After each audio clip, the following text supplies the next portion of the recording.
आज की ये स्टोरी देखने के बाद आपको ये समझ आएगा कि कुदरत से बड़ा कोई नहीं हो सकता और खुला समुद्र आपके लिए या फिर दुनिया में किसी भी इंसान के लिए कितना खतरनाक हो सकता है, वो आपको कितना दर्द दे सकता है। बट बहुत प्यारा सा दर्द मैं भी आप सभी को देना चाहता हूं। आप अपने अंगूठे से लाइक बटन को थोड़ा जोर से दबाकर देखिए, क्या आपके अंगूठे को दर्द होता है या नहीं। कमेंट्स में जरूर लिखें और साथ ही कमेंट्स में पिक में भी लिख दें, ताकि आने वाली वीडियो में मैं आप में से ही किसी एक को शाउट आउट दे दूं।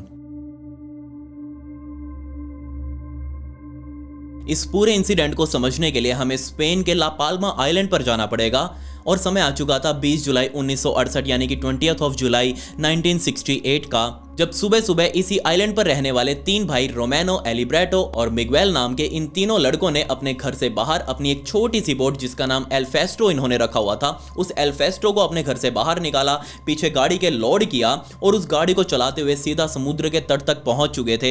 एक्चुअल में उनको इस बोट पर सवार होकर यहां से तकरीबन 50 मील दूर दूसरे आइलैंड एल महिरो तक जाना था। तो जैसे ये लोग अपनी इस बोट को लेकर अपने घर से सीधा तट तक पहुंचे तो वहीं पर वो ट्रक भी आ चुका था जिसके अंदर कुछ एग्रीकल्चर खेती बाड़ी का सामान रखा हुआ था और इसी सामान को अपनी बोट के अंदर लोड करके एल महिरो आइलैंड तक इन तीनों को जाना था। तो इन तीनों ने जल्दी जल्दी उस सारे सामान को अपनी बोट के अंदर रखा, खुद भी बोट के अंदर सवार हुए और सीधा उस यात्रा के लिए निकल पड़े। ये यात्रा तकरीबन 7 घंटों की होने वाली थी और ये दोपहर होते होते लोग वहां पर पहुंच भी जाते। 7 घंटों का टाइम बीत चुका था, एल महिरो पर इनकी बोट पहुंच चुकी थी और वहां ले जाकर इन्होंने अपना सारा सामान जो है वहां से भरकर लेकर आए थे उस सारे सामान को अनलोड करवाया। ये वहीं पर साइड में मौजूद एक मार्केट में गए, वहां से इन्होंने खाने पीने का सामान खरीदा क्योंकि अब इन्हें वापस 7 घंटों की यात्रा फिर से करनी थी। शाम का टाइम वैसे ही हो चुका था तो इनको घर आते आते रात होने वाली थी। खैर इन्होंने अपना सारा सामान लिया, खाने पीने की चीजें ली, वापस बोट में बैठे और ये बोट लेकर वापस अपने एल पाल्मा उसी आइलैंड पर वापस आने के लिए यानी कि अपने घर आने के लिए निकल चुके थे। लेकिन यहीं से निकलते हुए इनका ध्यान वापस तट की तरफ गया, जिस आइलैंड पर अभी ये खड़े थे उसी तट की तरफ गया और वहीं पर उन्होंने देखा कि एक आदमी बहुत जोर जोर से अपने हाथ हिला रहा है, कूद कूद कर उनका ध्यान आकर्षित करने की कोशिश कर रहा है।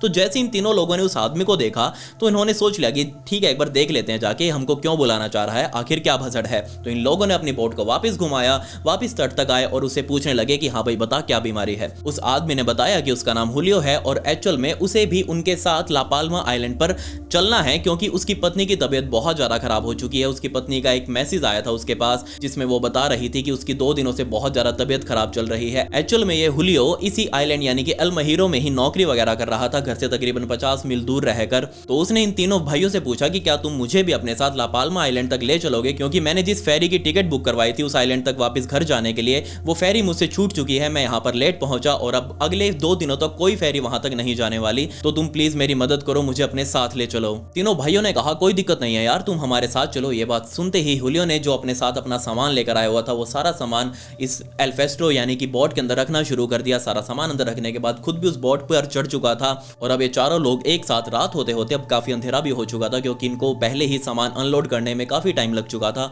तो रात होते होते इन्होंने वापस अपनी बोट को स्टार्ट किया और उस जगह से वापस निकल चुके थे अपने घर जाने के लिए। तो जैसे जैसे इनकी बोट वापस समुद्र में जाते जा रही थी तकरीबन 5 मील के बाद इन्होंने नोटिस किया कि काफी कोहरा पड़ने लगा है समुद्र में, एक बहुत ही गहरी लेयर कोहरे की समुद्र के अंदर आ चुकी है, जिसको देखकर ये काफी कंफ्यूज भी हो रहे थे क्योंकि इनको रास्ता सही से दिखाई नहीं दे रहा था। लेकिन ये जो तीनों भाई थे ये इस तरह के सिचुएशन में काफी आदी हो चुके थे क्योंकि ये बहुत छोटी उम्र से ही इस तरीके से नाव वगैरह चलाते आ रहे थे। तो इन तीनों ने कहा कोई दिक्कत नहीं है यार, हम तो बहुत लंबे टाइम से ऐसे चलाते आ रहे हैं, हमें जस्ट उस डायरेक्शन में जाना है जहां हमारा आइलैंड आ जाएगा। जिस टाइम पर इन चारों लोगों की जर्नी चल रही थी एल फेस्टो के अंदर, तो एल फेस्टो की तरफ से काफी सारे मैसेज तट पर भेजे गए थे कि हाँ हम यहाँ पर पहुंच चुके हैं, हम ओके, एकदम कोई दिक्कत नहीं है, हम सुबह तकरीबन 9 साढ़े 9 बजे तक ला पाल्मा आइलैंड पर पहुंच जाएंगे। ये मैसेज मिलते ही जो कोस्ट पर नेविगेशन सिस्टम लगा तो उसने कहा कोई दिक्कत नहीं है, आप आराम से आओ। सुबह के 9 बज चुके थे लेकिन अभी तक भी एल फेस्टो इस आइलैंड पर नहीं पहुंची थी। ला पाल्मा आइलैंड पर इस बोट का मालिक यानी कि एल फेस्टो का मालिक भी खड़ा था जिन्होंने इस बोट को किराए पर दिया था इन तीनों भाइयों को, वो भी यहीं पर खड़ा था। वो काफी ज्यादा परेशान सा लग रहा था, वो बार बार नेविगेशन कंट्रोलर से पूछ रहा था कि कहां पहुंची वो बोट, देखो यार उसको लोकेट करो क्योंकि मैंने आगे भी इस बोट की बुकिंग ली हुई है, अगर ये बोट टाइम पर नहीं आई तो मुझे आगे वाले बंदे को फाइन भी देना पड़ जाएगा अगर उसको बोट टाइम पर नहीं मिली। तो वो बार बार नेविगेशन कंट्रोलर को पूछ रहा था कि कहां तक पहुंची, लेकिन 9 के भी अब 9:30 10:30 बज चुके थे। ये बोट यानी कि एल्फेस्टो अभी तक भी ला पाल्मा आइलैंड नहीं पहुंची, जिसके बाद वहां खड़े सभी लोगों को बहुत ज्यादा टेंशन होनी शुरू हुई। अपने परिवार वालों को ना आता हुआ देख उनकी टेंशन लेते हुए इन तीनों लोगों की फैमिलीज भी अब इस तट पर पहुंच चुके थे। वो भी अब बार बार नेविगेशन कंट्रोलर से पूछ रहे थे कि आप हमें बताइए वो बोट कहां पर है, आप उसको मैसेज करके पूछिए। नेविगेशन कंट्रोलर बार बार उन्हें कह रहा था कि मैडम मैं तो कब से उनको मैसेज करने की ही कोशिश कर रहा हूं, मैं तो कब से उनके पास मैसेज भेज रहा हूं, लेकिन मैं मैसेज भेज तो रहा हूं बट वहां कोई रिसीव नहीं कर रहा, मेरे मैसेज रिसीव नहीं हो पा रहे, मैं क्या करूं आप ही बताओ। हो सकता है बोट में कोई दिक्कत आ गई हो और वो वहीं अटक गए हो, तो कोई दिक्कत नहीं है, ऐसा होता रहता है, ये बहुत आम चीज है, समुद्र है, ये कोई हलवा तो है नहीं जो प्लेन रूट है और वो पैदल पैदल भी चल के आ जाएंगे। हो सकता है बोट में कोई दिक्कत आ गई हो, वो ठीक करके वापस आ जाएंगे, आप क्यों इतनी टेंशन ले रहे हो। बार बार वो बोट का मालिक भी उसको परेशान किए जा रहा था कि नहीं यार मुझे बोट चाहिए है। जिसके बाद नेविगेशन कंट्रोलर ने कहा कि कोई दिक्कत नहीं है, मैं एक रेस्क्यू बोट यहाँ से भेज देता हूँ। वो जिस रूट से होते हुए एल महिरो तक गए थे उसी रूट पर मैं एक बोट भेजता हूँ और वो बोट जाकर देख लेगी कि आखिर एल्फेस्टो है कहाँ पर। जिसके बाद वो बोट भी वहां से निकली, रेस्क्यूअर्स उसके अंदर बैठे हुए थे, वो इधर उधर अपनी दूरबीन लेकर देख रहे थे कि आखिर एल्फेस्टो उन्हें कहीं दिखाई दिया नहीं। काफी सारे घंटे बीत चुके थे, अब शाम का भी टाइम आ चुका था, लेकिन अभी तक भी एल्फेस्टो और उसके अंदर बैठे हुए चारों लोग अभी भी ला पाल्मा आइलैंड पर नहीं पहुंचे थे। लेकिन जो वो रेस्क्यू वाली बोट भेजी गई थी उसने भी घंटों तक आसपास के समुद्र में तलाशी ली, लेकिन ये एल्फेस्टो उन्हें कहीं भी दिखाई नहीं दी। घंटों बाद उस रेस्क्यू वाली बोट ने यहाँ तट पर मैसेज किया कि जनाब हमें नहीं दिखाई दे रही है, आप बड़े पैमाने पर रेस्क्यू ऑपरेशन को भेजो। ये बात सुनते ही नेविगेशन कंट्रोलर ने हायर अथॉरिटीज में मैसेज किया कि जनाब ऐसे ऐसे बोट गुम हो गई है और उसके अंदर लोग सवार हैं और वो वापस तट पर नहीं पहुंची, वहां से तो निकल गई थी लेकिन यहां नहीं पहुंची, आप बड़े पैमाने पर रेस्क्यू ऑपरेशन शुरू कीजिए। काफी सारे जहाज पानी में उतारे गए, काफी सारे प्लेन्स हवा में उड़ उड़कर एल्फेस्टो की तलाश कर रहे थे कि आखिर वो है कहां पर। सभी को टेंशन मेनली इस बात की थी कि इस बोट के अंदर यानी कि एल्फेस्टो के अंदर जितने भी लोग बैठे हुए हैं इनके पास खाना पानी सिर्फ 1 या 2 दिन का ही है मैक्सिमम, इससे ज्यादा टाइम वो समुद्र में रुक ही नहीं सकते और अगर इन्हें जल्दी ही नहीं ढूंढा गया तो हो सकता है फिर हमें इस बोट के अंदर बैठे हुए लोगों की लाशें ही मिले। अगर 2 दिनों में हमने उनको नहीं ढूंढा तो हमें उम्मीद छोड़नी पड़ेगी। लेकिन बहुत सारे पानी वाले जहाज, हवा वाले जहाजों को भी ढूंढने पर वो बोट नहीं दिखाई दी, वो वापस अपने तट पर लौट चुके थे। आते उन्होंने रिपोर्ट किया कि नहीं जनाब हमें तो नहीं दिखाई दी। अब यहाँ पर कुछ दिन बीत चुके थे और अब यहाँ पर सभी लोग ये इंतजार कर रहे थे कि कहीं से कोई सूचना आए और हम जाकर उसके अंदर जितने भी लोग सवार थे उनकी लाशें वगैरह उठाकर लाएं, क्योंकि इस माहौल में तो समुद्र के अंदर जिंदा रहना, उनके पास खाना पानी तो था नहीं, तो उनके लिए जिंदा रहना लगभग नामुमकिन जैसा था। दिन आ चुका था 25 जुलाई का और अभी तक इन लोगों को निकले हुए 4 से भी ज्यादा दिन बीत चुके थे और अभी तक इनका रेस्क्यू ऑपरेशन भी खत्म किया जा चुका था। 25 जुलाई 1968 की दोपहर को डुकैसा नाम का एक बहुत ही बड़ा पानी वाला जहाज अपना पूरा कार्गो लेकर समुद्र से निकल रहा था।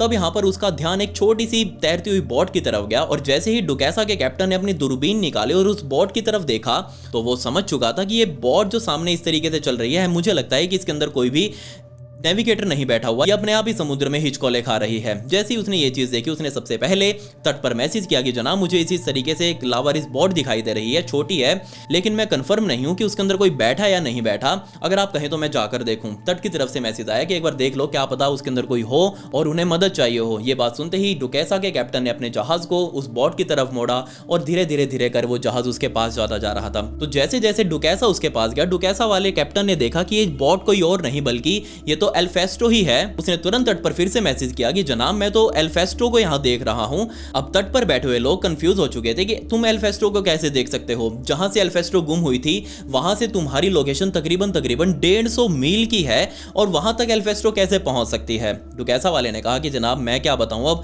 लेकिन मेरे सामने तो एल्फेस्टो ही खड़ी है, मैंने इसका नाम पढ़ लिया है। जैसे जैसे थोड़ा और क्लोज गया तब यहाँ पर उस कैप्टन ने देखा कि ना सिर्फ एल्फेस्टो है बल्कि इसके अंदर जिंदा लोग भी मौजूद हैं। ये बात देखते ही उसने फिर से तट पर मैसेज किया कि जनाब इसके अंदर 4 लोग जिंदा हैं और वो हमसे बातें कर रहे हैं। तट पर बैठे हुए लोगों को बहुत ज्यादा शांति महसूस हुई कि काश हमें एल्फेस्टो मिल गई है, अब सब कुछ ठीक हो जाएगा, चारों लोग वापस घर आ जाएंगे। तट पर बैठे हुए लोगों ने सीधा एल्फेस्टो के जो तीनों भाई थे उनके घर पर जानकारी दे दी कि हमें एल्फेस्टो मिल गई है और तुम्हारे जो घर वाले थे वो भी सही सलामत उसके अंदर, अब जल्दी ही वो वापस इस तट पर आने वाले हैं। ये बात सुनते ही पूरे परिवार के अंदर खुशी की लहर दौड़ गई और डुकैसा के कैप्टन ने और वहां दूसरी तरफ डुकैसा के कैप्टन ने अपने 2 क्रू मेंबर्स को नीचे उतारा सीधा इस बोट के अंदर और जाकर इन चारों लोगों से बात करी। इन चारों लोगों से पूछा गया कि हाँ भाई, तुम इतने दिनों से यहाँ क्या घूम रहे हो, तुम्हारी तट के ऊपर इतनी खोजबीन जारी है, तुम्हारे लिए रेस्क्यू वगैरह भी भेजा गया, तुम यहाँ कैसे पहुंच गए। लेकिन पता नहीं क्यों बट इन तीनों भाइयों ने कुछ भी बोलने से मना कर दिया। वो जस्ट इस डुकैसा के कैप्टन से ये बोल रहे थे कि हमें सिर्फ खाना पानी दे दो कुछ दिनों का, हम अपने आप घर चले जाएंगे। ये बात सुनते ही कैप्टन को थोड़ा सा अजीब भी लगा कि हम इनकी मदद करना चाहते हैं, हम इनको यहाँ से निकालने आए हैं, ये वैसे ही रास्ता भटक चुके हैं, लेकिन ये तो हमसे सिर्फ खाना पानी मांग रहे हैं और हमारे सवालों का जवाब भी नहीं दे रहे। डुकैसा के कैप्टन ने एल्फेस्टो वालों से यानी कि इन तीनों भाइयों से फिर से बात करी कि अगर तुम चाहो तो हम तुम्हारी मदद कर सकते हैं, अगर तुम्हारी बोट वगैरह खराब हो गई हो तो हम तुम्हारी बोट को टो करके किनारे तक ले जाएंगे और वहां तुम अपनी बोट को ठीक करवा लेना। लेकिन फिर से एल्फेस्टो पर बैठे तीनों भाइयों ने मना कर दिया कि नहीं नहीं, हमारी बोट एकदम ओके है, हम अपने आप रास्ता पकड़ के अपने घर चले जाएंगे, आप हमें सिर्फ कुछ दिनों का खाना पानी दे दो। अब बेचारा डुकैसा का कैप्टन क्या ही करता, उसने कहा ठीक है कोई दिक्कत नहीं है। वापिस उसके दोनों क्रू मेंबर्स अपने जहाज पर चढ़े, वहां से काफी सारा खाना पीने का सामान नीचे उतारा गया, एल्फेस्टो पर रखा गया। एल्फेस्टो पर मौजूद चारों लोगों को यह खाना पानी संभलवाया गया। अभी तक वो जिंदा कैसे थे मुझे तो अभी तक समझ नहीं आ रहा। खैर ये सारा खाना पानी रखवाने के बाद डुकैसा के दोनों क्रू मेंबर वापस अपने जहाज पर चढ़ चुके थे। कैप्टन ने अंतिम बार फिर से पूछा कि अगर तुम्हें मदद चाहिए है तो मैं तुम्हारी बोट को लेकर जा सकता हूं अगर तुम चाहो तो, लेकिन फिर से एल्फेस्टो ने मना कर दिया और ये बात होते ही डुकैसा वहां से निकल चुका था और एल्फेस्टो वापस अपने रास्ते पर निकल चुका था। डुकैसा के कैप्टन ने तट पर मौजूद लोगों को यह सूचना दी कि हमारी इनसे बात हो चुकी है और ये वापस अब घर के लिए निकल चुके हैं, हमने इनको मदद ऑफर करी थी लेकिन इन्होंने मना कर दिया, बट पता नहीं क्यों किया, जैसे भी था वे वापस घर के लिए निकल गए हैं, हमने इनको खाना पानी दे दिया है। तट पर बैठे हुए लोगों ने कहा कोई दिक्कत नहीं है, वो एक्सपीरियंस्ड है काफी समुद्र के, वो आराम से घर पहुंच जाएंगे, तकरीबन उनको आने में 1 दिन लगेगा बट पहुंच जाएंगे। ये बात सुनते ही तीनों भाइयों के फैमिली मेंबर्स बहुत ज्यादा खुश हुए कि चलो ठीक है, हमारे परिवार के जो लोग हैं वो सही सलामत हैं। अगला दिन आ चुका था 26 जुलाई 1968 के दिन। वापिस ये पूरा का पूरा परिवार अपना तामझाम लेकर इस तट के ऊपर खड़ा था और पूरा दिन उन्होंने इंतजार किया बट एल्फेस्टो उस तट पर आई ही नहीं। वापिस ये पूरा परिवार नेविगेशन कंट्रोलर के पास गया कि हाँ जी जनाब, एल्फेस्टो अभी तक नहीं आई, आपकी किससे बात हुई है। नेविगेशन कंट्रोलर ने कहा हम भी उसी का वेट कर रहे हैं, हमें खुद टेंशन हो रही है, अभी तक तो उनको वापस आ जाना चाहिए था, कहीं वो वापस किसी बड़ी मुसीबत में तो ना फंस गए। अगली सुबह यानी कि 27 जुलाई के दिन स्पेन के द्वारा इतिहास का सबसे बड़ा सर्च ऑपरेशन चलाया गया समुद्र के अंदर। जहां पर डुकैसा ने एल्फेस्टो से बात करी थी उस जगह को सेंटर मानते हुए आसपास के सैकड़ों किलोमीटर के एरिया में पूरा छाना गया समुद्र कि कहीं तो उनको वो एल्फेस्टो मिल जाए, लेकिन उनको एल्फेस्टो फिर से कहीं दिखाई नहीं दे रही थी। तकरीबन आने वाले 14 दिनों तक ऊपर हवा में मौजूद जहाज, नीचे पानी में मौजूद जहाज, तट पर बैठे हुए लोगों ने रेडियो वगैरह से हर तरीके से कांटेक्ट बनाने की कोशिश करी, लेकिन कहीं से भी एल्फेस्टो का पता ही नहीं लग रहा था कि आखिर एल्फेस्टो फिर से गुम कहां हो गई। उनको तो वापस घर आ जाना चाहिए था, अब तक तो कब का। खैर 14 दिनों बाद वापस सभी जहाजों को तट पर बुला लिया गया, जो हवा में जहाज उड़ रहे थे उनको भी लैंड करवा दिया गया और तब ये डिक्लेयर कर दिया गया कि हो सकता है अब तक तो वो चारों लोग मर चुके होंगे, अब हमें उनकी तलाश को बंद कर देना चाहिए। फैमिलीज को फिर से बहुत तगड़ा झटका लगा। जहां वो 2 हफ्ते पहले पार्टी कर रहे थे अपने परिवार वालों के मिलने की खुशी में, अब वो 2 हफ्तों बाद फिर से बहुत ज्यादा दुखी हो चुके थे, उसी दुख में वापस पहुंच चुके थे जो वो 2 हफ्ते पहले थे। दिन बीतते रहे, दिन हफ्तों में बदल चुके थे और हफ्ते महीनों में बदल चुके थे। तकरीबन 2 महीनों का समय बीत चुका था। दिन आया 9 अक्टूबर 1968 यानी कि 9 अक्टूबर 1968 का। समुद्र में मौजूद एना डी मायो नाम का ये जहाज अपने रास्ते पर था। एक्चुअल में इसने अपने ऊपर काफी सारा कार्गो लोड किया हुआ था और इस सारे कार्गो को लेकर उसे सीधा वेनेजुएला की तरफ जाना था और ये सारा कार्गो वहीं पर अनलोड करना था। तो जैसे ये जहाज अपना समुद्र में रास्ता कवर करते हुए 9 अक्टूबर के दिन वेनेजुएला की तरफ जा रहा था, तभी यहाँ इसके ऊपर मौजूद क्रू मेंबर्स ने अपने अपने दूरबीन से बहुत दूर एक छोटी सी नाव को ऐसे ही समुद्र में हिचकोले खाते हुए देखा। जैसे ही उन क्रू मेंबर्स ने चीज नोटिस करी, वो सीधा भागकर कैप्टन के पास गए। कैप्टन को जगाया गया। कैप्टन ने अपनी दूरबीन से समुद्र के बीच में हिचकोले खाती हुई उस छोटी सी बोट को देखा और कहा कि हाँ यार, लग तो मुझे भी ऐसा ही रहा है कि शायद हो सकता है कि ये बोट यहाँ इस तरीके से रास्ता भटक गई हो, तो हमें इनकी हेल्प करनी चाहिए। ये महसूस करते ही कैप्टन ने तुरंत तट पर मैसेज किया कि शायद हो सकता है हमें कोई लावारिस बोट मिली है, हो ये भी सकता है कि उसके अंदर कोई जिंदा व्यक्ति हो और जिसको मदद की जरूरत हो, तो हम अपना थोड़ा सा रास्ता बदलकर उस बोट की तरफ जा रहे हैं, अगर वहां किसी को मदद चाहिए होगी तो हम उसकी मदद कर देंगे। तट की तरफ से मैसेज आया कि ठीक है तुम जाओ, अपना रास्ता बदल सकते हो। एना डी मायो ने अपना रास्ता बदला और सीधा उस छोटी सी बोट की तरफ जा चुके थे। तो जैसे जैसे बड़ा सारा जहाज उस छोटी सी नाव के पास पहुंचा, तो कैसे ही कैप्टन ने अपनी दूरबीन से उस बोट की तरफ देखा तो उसने इसका नाम पढ़ा, और ये नाम कोई और नहीं बल्कि एल फॉस्टो ही था। लेकिन कैप्टन अपने जहाज से इस छोटी सी नाव को देखते हुए बस यही सोच रहा था उस टाइम पर कि यार हम तो इतने बड़े जहाज में इस समुद्र को पार करते हुए डरते हैं, बट इतने बड़े समुद्र में, और वो भी ऐसा समुद्र जो हमेशा उफान पर रहता है, हमेशा हिचकोले खाता रहता है, उस समुद्र के अंदर इस छोटी सी नाव के सहारे इतना बड़ा रास्ता तय करना हमें तो कुछ सही नहीं लग रहा। तो कैप्टन ने जस्ट सोच रहा था और उस बोट को देख रहा था। उसको उम्मीद थी कि शायद हो सकता है उसको कोई व्यक्ति इस बोट के ऊपर जिंदा मिल जाए। तो जैसे ही एना डी मायो इस एल फॉस्टो के पास पहुंचा, बिल्कुल इससे सटाकर वहीं पर इस जहाज को खड़ा किया गया। तो एना डी मायो जहाज से 3-4 क्रू मेंबर नीचे सीढ़ी से लटकते हुए सीधा एल फॉस्टो के अंदर उतरे और उस डेक के ऊपर देखने लगे कि आखिर उनको कोई मिलता है या नहीं। वो आवाज़ लगा रहे थे कि वहाँ कोई है या नहीं, बट अंदर से कोई भी आवाज़ नहीं आई।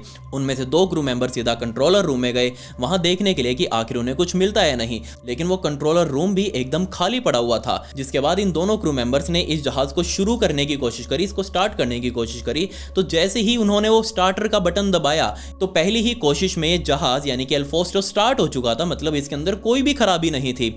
तो फिर ये जहाज इस तरीके से समुद्र के अंदर लावारिस क्यों छोड़ा गया? खैर, लावारिस छोड़ा गया, इसके मालिक कहां पर थे, इसके अंदर सवार लोग कहां पर थे? तो 2 क्रू मेंबर्स तो इस शिप को स्टार्ट करने की कोशिश कर रहे थे, बाकी बचे हुए 2 क्रू मेंबर्स इस छोटी सी बोट के डेक को खंगाल रहे थे कि आखिर उन्हें कुछ मिलता है नहीं। जिसके बाद उनको नीचे जाने का रास्ता दिखाई दिया, लेकिन वो ऊपर से बंद किया गया था। तो जैसे ही उन्होंने उस रास्ते के ढक्कन को खोला, उसके अंदर से उनको बहुत ही तेज स्मेल आई। जैसे ही वो स्मेल आई, वो दोनों पीछे की तरफ हट गए। उन्होंने वापस उस डब्बे को बंद कर दिया और ऊपर आवाज लगाने लगे कि जनाब नीचे से तो बहुत गंदी स्मेल आ रही है, हम तो नीचे नहीं जा सकते। लेकिन कैप्टन ने ऊपर से आवाज लगाई कि हमें नीचे देखना तो पड़ेगा ही, आखिर ये जहाज है किसका, इसके ऊपर कौन सवार था और आखिर इसके ऊपर सवार लोगों के साथ क्या हुआ है, तुमको नीचे जाना पड़ेगा। तो नीचे से क्रू मेंबर्स ने ऊपर कैप्टन को आवाज लगाई कि जनाब हम नीचे जाएंगे, लेकिन आप हमारे एक बार टॉर्च फेंक दीजिए, हम अपनी टॉर्च साथ नहीं लेके आए। कैप्टन ने तुरंत ही अपनी टॉर्च नीचे फेंकी, उस टॉर्च को जलाकर वापस उन्होंने उस ढक्कन को खोला। दोनों क्रू मेंबर्स अब नीचे उतर चुके थे। एक्चुअल में वो इस इंजन रूम के अंदर जा रहे थे जहां पर इस पूरे नाव का इंजन लगा होता है। आपने देखा ही होगा कि बड़े बड़े जहाजों के अंदर या वे छोटे जहाजों के अंदर भी पूरा एक इंजन रूम होता है और उसी के अंदर से पूरा इंजन कंट्रोल भी किया जाता है। तो जैसे ये दोनों क्रू मेंबर्स इस इंजन रूम में घुसे, उनकी नाक पूरी जलने लगी थी, स्मेल इतनी ज्यादा तेज थी। खैर, जैसे तैसे वो अपनी नाक को बंद करके अपनी टॉर्च को जलाते हुए नीचे उतरे और नीचे उतरते हुए वो आगे की तरफ गए। तभी यहाँ उनके सामने एक बहुत ही अजीब सी चीज आ गई। एक एक्चुअल में बॉडी सामने इंजन के बीच में फंसी हुई थी। फंसी तो क्या हुई थी, वो एक्चुअल में लटकी हुई थी वहां पर। ऐसा नहीं लग रहा था कि वो एक्सीडेंट हुआ, वो जानबूझ के वहां पर लटकाई गई थी। तो जैसे उन्होंने उस टॉर्च जलाकर इस बॉडी को देखा तो ये स्मेल जितनी भी इस पूरे नाव के अंदर फैली हुई थी, ये सारी स्मेल इसी बॉडी से आ रही थी। इस बॉडी को देखकर वो दोनों क्रू मेंबर्स बहुत ज्यादा डर गए। उन्होंने सीधा ऊपर की तरफ अपना रुख किया। ऊपर जाते ही वापस कैप्टन को बताया कि नीचे तो एक लाश पड़ी हुई है। कैप्टन ने कहा कि नीचे जाकर वापस देखो कि वो लाश किसकी है, उसके पास कुछ मिलता है या नहीं मिलता। दोनों क्रू मेंबर्स वापस नीचे गए। उन्होंने नोटिस किया कि लाश तो बिल्कुल नंगी है, मतलब कि इसके शरीर के ऊपर कपड़ा मौजूद नहीं है, सिर्फ इसने एक निक्कर सी डाली हुई है, इसके अलावा इसके शरीर के ऊपर एक भी कपड़ा मौजूद नहीं है। खैर, जैसे तैसे इन दोनों क्रू मेंबर्स ने उस लाश को चेक करना शुरू किया। वो टटोल रहे थे कि आखिर इसके आसपास कुछ पड़ा है नहीं पड़ा, इसने जो निक्कर पहनी हुई है उसके अंदर उन्हें कुछ मिलता है नहीं मिलता। तभी उनका ध्यान इस लाश के हाथ की तरफ गया जो कि इंजन के ऊपर ही ऐसे साइड में रखा हुआ था। जब उस हाथ को देखा तो उस हाथ के अंदर एक रेडियो पकड़ा हुआ था उसने, मतलब कि जब भी ये व्यक्ति मरा होगा, जो भी ये व्यक्ति था, मरते टाइम ये रेडियो कनेक्ट करने की कोशिश कर रहा था। हो सकता है या तो किसी को अपना मैसेज देना चाह रहा हो या फिर हो सकता है किसी का मैसेज सुनना चाह रहा हो, लेकिन मरने से पहले ये रेडियो का इस्तेमाल कर रहा था। खैर, सबसे पहले तो उन्होंने उस रेडियो को देखा। रेडियो को देखने के बाद इसकी निक्कर की तलाशी ली और इस निक्कर के अंदर ही उनको एक छोटी सी डायरी मिली। उस डायरी को निक्कर से बाहर निकालकर टॉर्च जलाकर उस डायरी को देखने लगे, लेकिन उस टाइम पर तो उनको कुछ समझ नहीं आ रहा था। उन्होंने जस्ट वो डायरी अपनी जेब में डाली और इधर उधर देखने लगे कि क्या उन्हें कुछ और यहाँ पर मिलता है या नहीं मिलता, क्योंकि ऑब्वियसली अब एक आदमी तो ये पूरी बोट चलाकर इतने खुले समुद्र में आएगा नहीं यहाँ पर, हो सकता है यहाँ कुछ और भी उन्हें मिल जाए। लेकिन नीचे पूरा इंजन रूम देखने के बाद इन दोनों क्रू मेंबर्स को अंदर कुछ भी नहीं दिखाई दिया। वापस वो अपनी टॉर्च लेकर वापस अपने ऊपर डेक पर आ चुके थे। उन्होंने ऊपर कैप्टन की तरफ इशारा किया कि नीचे जनाब सिर्फ एक लाश उन्हें मिली है, बट और कुछ नहीं मिला, सिर्फ उन्हें एक डायरी मिली है छोटी सी, और वो इस डायरी को लेकर ही ऊपर आ रहे हैं। दोनों क्रू मेंबर्स ऊपर पहुंचे, कैप्टन को वो डायरी दी। कैप्टन ने जैसे वो डायरी खोली उसको कुछ अजीब सा लगा। क्यों?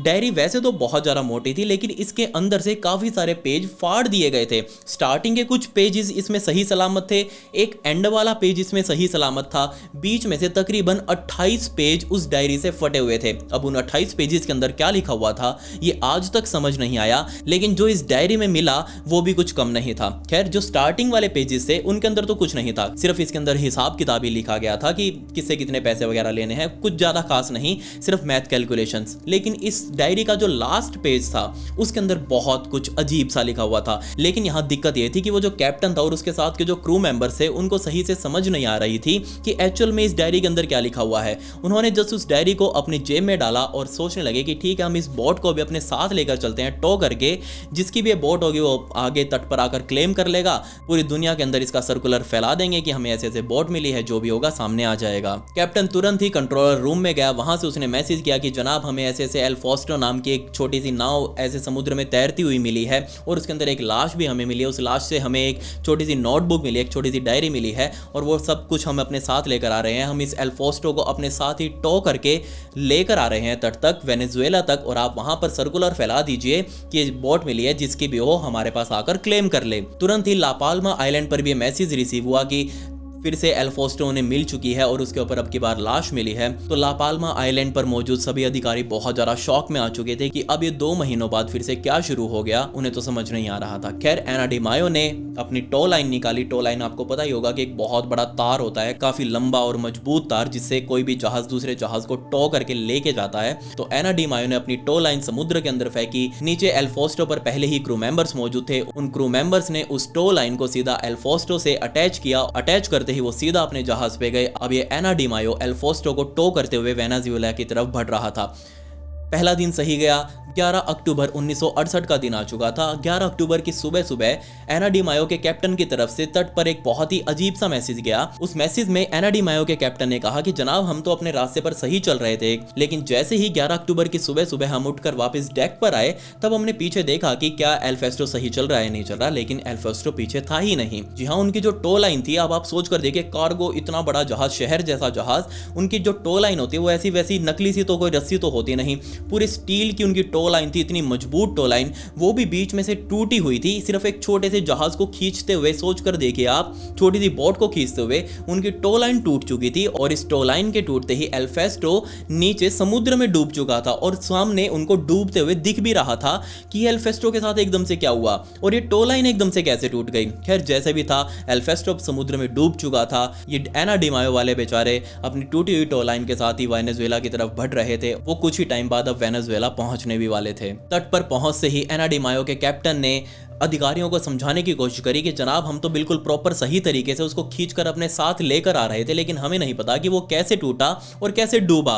खैर, जो भी था वो वहीं पर डूब गया। हमने उसके साथ कुछ भी गलत नहीं किया, लेकिन हमें जो उस नोटबुक मिली थी वो अपने साथ हमने रखी थी, बाकी सारा सामान उसके अंदर ही था। वो नोटबुक आपके सामने है, अब जिसकी भी है ये डायरी आप उसको दे दीजिए। तुरंत ही ला पाल्मा आइलैंड की तरफ से ये मैसेज आया कि ये डायरी हमारी है। वो फैमिलीज जो थी, चारों लोगों की फैमिली सीधा वेनेजुएला पहुंची, वहां पर जाकर अधिकारियों से मिली। अधिकारियों ने उन चारों की फैमिलीज को वो नोटबुक दिखाई और पहचानने की कोशिश करी कि आप पहचानो ये राइटिंग किसकी है। जल्द ही हुलियो की पत्नी, वही आदमी जिसने लिफ्ट मांगी थी ला पाल्मा आइलैंड पर जाने के लिए रात को उस दिन, खैर उसकी पत्नी सामने आई और उस बेचारी ने कहा कि ये तो मेरे पति की हैंड राइटिंग है, क्योंकि उसी की ये थोड़ी अटपटी सी राइटिंग है और मैं अच्छे से पहचानती हूँ कि वो कैसे लिखता है। जिसका साफ मतलब ये था कि जिसकी लाश ये एना डी मायो के क्रू मेंबर्स ने देखी थी वो कोई और नहीं बल्कि हुलियो ही था और हुलियो ने ही मरने से पहले इस डायरी के अंदर जरूर कुछ ना कुछ लिखा था और वही अब लिखा हुआ सारा तामझाम अब ये हुलियो की पत्नी पढ़ने वाली थी। तो जैसा मैंने आपको पहले ही बताया कि वो स्टार्टिंग के पेज तो सिर्फ हिसाब किताब वाले थे, सिर्फ अंतिम पेज पर ही यहाँ हुलियो ने लिखा हुआ था अपनी पत्नी को कि कैसे तुम मेरी इंश्योरेंस पॉलिसीज को एक्सेस कर सकती हो, कैसे तुम्हें मेरे मरने के बाद इंश्योरेंस वगैरह मिलेगा, कैसे मैंने इतनी सारी प्रॉपर्टीज जो खरीदी हुई हैं उनकी रजिस्ट्री वगैरह कहाँ पर है, कैसे तुम उनको बेचकर अपना घर चला सकती हो, इसके अलावा किस किस से मुझे पेमेंट्स वगैरह लेनी है, वो सारा हिसाब किताब उसके अंदर लिखा हुआ था। और एंड में यहाँ लिखा था कि मुझे पता है मेरे साथ क्या होने वाला है और ये बात कभी भी अपने बच्चे को मत बताना, यानी कि मेरे बेटे को मत बताना कि एक्चुअल में उसके पिता के साथ क्या हुआ। सिर्फ उसने एंड में यही लिखा कि भगवान ने यही चाहा था, मेरे साथ यही हो और यही हो रहा है, लेकिन तुम बिल्कुल भी परेशान मत होना, तुम्हारे लिए इतना कमा रखा है कि तुम आराम से खा लोगी। और इस नोटबुक के एंड वाले पेज पर सिर्फ इतना ही लिखा हुआ था।